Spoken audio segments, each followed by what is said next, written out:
Assalamualaikum warahmatullahi wabarakatuh. Selamat datang di Kabupaten Sidrap. Kali ini saya akan mengajak Anda untuk jalan-jalan di Kabupaten Sidrap sebagai salah satu kabupaten penghasil beras terbanyak di Sulawesi Selatan. Tapi kali ini saya tidak akan mengajak Anda untuk menyaksikan atau melihat-lihat hamparan padi yang luas dengan tentunya sebagai kota penghasil beras di sini. Namun saya akan mengajak Anda untuk melihat salah satu keluarga yang ada di Desa Bulo di Kabupaten Sidrap ini, yang mana sehari-harinya mereka harus bertahan hidup dengan menggunakan air sungai.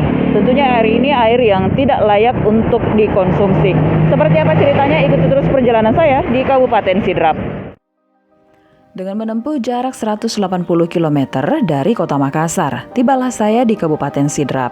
Namun, menuju ke rumah Pak Mangati, saya masih harus menempuh sejauh kurang lebih 15 km lagi hingga sampai di rumah Pak Mangati.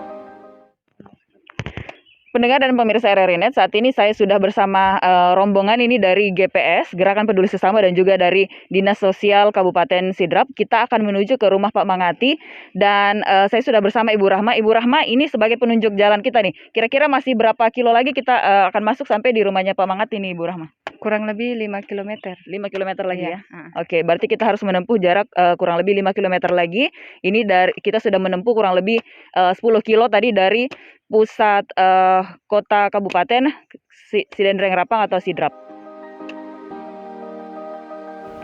Menuju rumah Pak Mangati, setelah melalui jalanan beraspal, tibalah kita di jalan-jalan setapak menuju jalan perkebunan, yakni perkebunan kelapa, di mana jalan yang dilalui ini tidaklah mudah.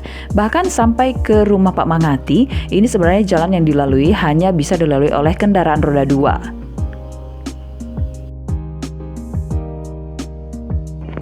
Pendengar dan pemirsa RRI.net, saat ini saya sudah berada tepat di depan rumah Pak Mangati, yang mana beliau ini sampai saat ini bersama keluarga masih kesusahan untuk memenuhi kebutuhan air yang layak minum dan untuk dikonsumsi sehari-hari. Kita akan mengetahui lebih jauh seperti apa kehidupan Pak Mangati bersama keluarga dan kondisi di sekitar rumah Pak Mangati ini.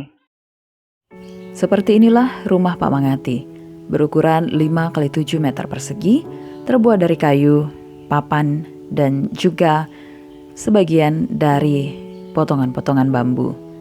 Pak Mangati tinggal bersama seorang istri dan 6 orang anaknya. Selama beberapa bulan ini, Pak Mangati tak dapat mencari nafkah karena penyakit yang diderita, sehingga sang istrilah yang terpaksa harus mencari nafkah dengan berjualan sayur, terkadang juga menjual kelapa yang ada di sekitar perkebunan tempat tinggal mereka, dan tidak jarang sang anak juga membantu untuk mencari nafkah. Pendengar dan pemirsa RRI.net, saat ini saya sudah berada di rumah Pak Mangati. Ini kondisi rumahnya bisa Anda lihat seperti ini, rumah papan yang kondisinya memang bisa dibilang ini cukup tidak layak untuk ditempati lagi. Dan di sini Pak Mangati tinggal bersama Ibu Murni, seorang istri, dan dengan berapa orang anak di sini, Bu? 6. Ada 6. Iya. Oke. 8 orang semua, Pak, ya. Oke, kita akan berbincang dengan Pak Mangati, dengan Ibu Murni. Ini kami dapat info, Bu. Ini selama ini Ibu untuk konsumsi air seperti apa, Bu? Ambil dari mana? Di sungai sih. Di sungai. Iya. Sungainya dekat mana, Bu? Di sana itu. Dari sini Jaraknya. rumah jaraknya berapa jauh? Oh, jauh. Ada 1 meter. Apa? 1 1 kilo. Enggak juga 1 kilo, Hampir 1 kilometer. enggak sampai di setengah. Nggak sampai. Iya, Oke. Terus biasanya yang pergi ambilkan air, Pak, siapa? anakku dia. Anakku ini juga sini. Anak-anak Iya. yang kecil. Iya. Terus ambil airnya pakai apa? Pakai jerigen. Jerigen. Iya. Biasanya air yang di sungai ini diambil untuk apa, Bu? Cuci beras. Untuk kebutuhan sehari-hari? Iya. Untuk masak, Iya, masak. mencuci. Iya. Kalau mandi biasanya di mana, Bu? Di sana juga di sungai. Oh, jadi langsung ke sungai mandi. Iya. Tapi kalau kondisinya Bapak ini katanya Bapak sakit, kakinya sakit ya, Bu, ya? Nggak bisa mandi di atas rumah. Oh. Yang kakaknya air. Jadi anak-anak ambil air supaya Iya. Bapak bisa mandi di atas rumah, Pak? Iya, Bapak sakitnya ini sudah lama, Pak? sudah lama. Sudah berapa tahun? Enggak juga 1 tahun lebih. Awal Baru 3 bulan lebih. 3 bulan. Oh, awalnya kenapa, Pak? Itu si Pak. Ditusuk paku. Iya. Terus kenapa enggak langsung diobati, Pak? Iya dia terus ke rumah sakit dia Datang operasi. dia di rumah sakit tapi obat jadi kasihkannya. Mm-mm. Ya itu ji.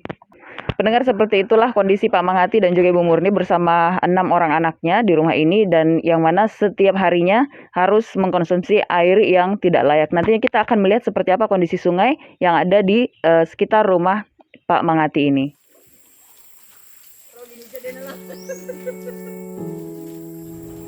Seperti inilah keseharian dari anak-anak Pak Manghati dengan menempuh jarak kurang lebih 500 meter dari rumah mereka menuju ke sungai. Mereka kemudian mencoba mengambil air di bagian hulu, di mana di bagian hulu sungai inilah terdapat sebuah sumur yang sengaja dibuat untuk diambil airnya agar tidak tercampur dengan air sungai yang sedikit kotor. Dengan harapan dari air sumur inilah air bersih bisa mereka peroleh. Namun terkadang jika musim penghujan tiba, kondisi licin dan air yang keruh terpaksa harus dikonsumsi karena tidak ada sumber lain untuk mereka. Kondisi air sungai terkadang juga naik jika musim penghujan tiba. Nah, ini yang membuat mereka sedikit kesulitan untuk menyeberang untuk mendapatkan air bersih dari sumur. Terkadang air yang mereka bawa pun tidak begitu jernih, tidak layak untuk dikonsumsi. Bahkan terkadang harus bercampur dengan air sungai jika mereka harus menyeberang lagi untuk membawa air konsumsi ini ke rumah mereka. Seperti inilah keseharian anak-anak Pak Manghati. Harus menempuh sedikit bahaya untuk mendapatkan air layak konsumsi.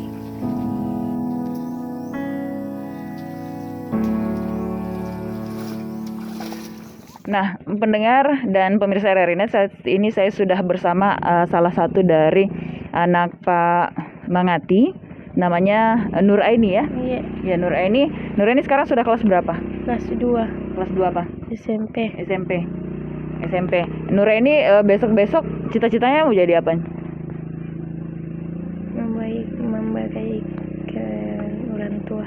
Membahagiakan orang tua. Iya. Supaya besok-besok kita pindah rumah, supaya kita tidak mengambil air lagi di sungai.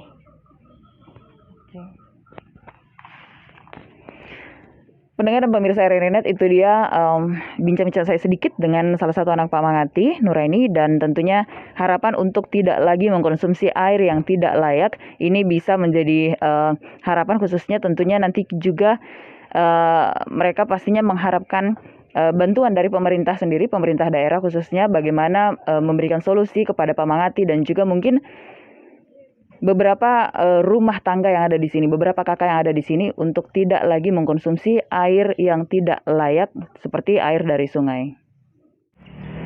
Pendengar dan pemirsa RRI-Net, saat ini saya sudah bersama Kepala Dinas Sosial Kabupaten Sidrap, Pak Solihin. Assalamualaikum, Pak. Waalaikumsalam warahmatullahi wabarakatuh. Oke, Pak, ini kita sudah jalan-jalan tadi ke Desa Bulo di Kabupaten Sidrap ini, dan kita menemui Pak Manghati yang bisa dikatakan kondisinya lumayan memprihatinkan. Kemudian juga untuk konsumsi air bersih ini bisa dibilang masih kurang, Pak. Nah, bagaimana dari Dinas Sosial menindaklanjuti hal ini, Pak? Insya Allah kebetulan bahwa untuk dinas sosial yang terkait khususnya di Kabupaten Sidrap, karena ada kondisi masyarakat yang sangat memperhatikan, baru kali ini dari dinas sosial tahu, karena ibu langsung turun ke lapangan cek langsung itu keadaannya, bahwa kami dari dinas sosial siap memfasilitasi dalam hal ini, bisa ada bantuan.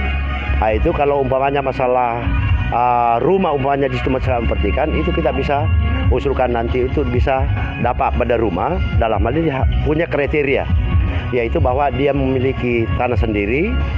Yang kedua itu harus ada rekomendasi dari desa yang bersangkutan masuk ke dinas sosial. Nah, selain itu untuk pembunuhan air layak minum, layak konsumsi, Pak, bagaimana? Untuk kebutuhan air layak yang bisa dikonsumsi dalam arti air bersih, itu kalau dinas sosial sebenarnya itu dia harus langsung turun ke lapangan apabila ada bencana. Nah, itu artinya untuk membantu dalam hal ini kita bawakan mobil tangki. Tapi kalau usul masalah kebutuhan air bersihnya selama-lamanya itu adalah ada dinas terkait yang bisa kita koordinasikan itu, seperti umpamanya di PU. Nah, itu supaya kita bisa nukan di situ ada namanya Panjimas. Nah, itu. Tapi insya Allah dinas sosial itu akan bisa koordinasi dengan dinas yang terkait untuk masalah air kebersihan. Baik. Iya. Baik Pak Kadis, terima kasih untuk waktunya bersama RRI. Ya, Pak. terima kasih juga Bu. Pendengar dan pemirsa RRI Net, itu dia wawancara saya dengan Kadis Sosial Kabupaten Sidendrek Rapang atau Kabupaten Sidrap, dan tentunya kita akan menunggu seperti apa tindak lanjut dari kondisi yang dialami oleh Pak Mangati ini. Daya beli masyarakat untuk mendapatkan air layak konsumsi memang bisa dinilai masih kurang, khususnya di Sulawesi Selatan. Secara umum di Indonesia masih terdapat 15% dari data BPS masyarakat tidak mengkonsumsi air bersih. Upaya pemerintah untuk penanganan air bersih, khususnya pemerintah Provinsi Sulawesi Selatan, telah diupayakan hingga saat ini. Namun, tentu saja butuh upaya lebih keras lagi untuk menggapai semua masyarakat yang ada di daerah, di pelosok, untuk bisa mengkonsumsi air bersih untuk kebutuhan sehari-hari.